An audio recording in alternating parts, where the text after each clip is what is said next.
I never believed in the supernatural until the night my grandmother passed away. Her old grandfather clock, a relic that had been silent for years, suddenly started ticking again. It was eerie, the way the sound filled the room as if it were a heartbeat. My grandmother always had a peculiar connection with that clock. She used to say it was counting down to something important, something only she could understand.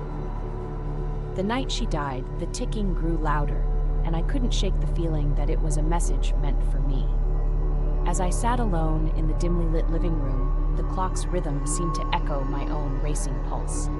The shadows cast by the flickering candlelight seemed to dance along with the ticking, creating an unsettling atmosphere.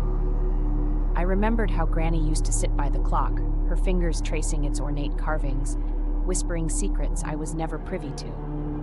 I decided to investigate, drawn by an inexplicable urge to uncover what my grandmother had known. I opened the clock's wooden door, revealing its intricate gears and mechanisms, all working in perfect harmony. But something else was there. A small, dusty envelope tucked inside.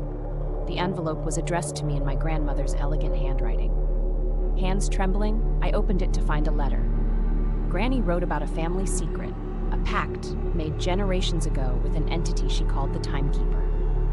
According to her, the clock was not just a timepiece, but a gateway, a marker of a promise that must be fulfilled. She warned me that when the clock began to tick again, it meant the Timekeeper was coming to collect. I felt a chill run down my spine as I read her final words. When the clock strikes 12, your time will begin. Panic set in as the hands of the clock inched closer to midnight. I could almost feel the presence of something ancient and powerful lurking just beyond the veil of reality. Despite the terror gripping me, I knew I had to act.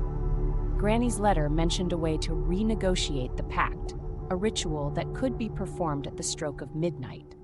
As the clock began to chime, I frantically followed her instructions, praying it wasn't too late. With the final chime, a cold wind swept through the room, extinguishing the candles. The ticking stopped, leaving a deafening silence in its wake. I stood there, heart pounding, knowing that I had either thwarted the Timekeeper or unwittingly opened the door to something far worse.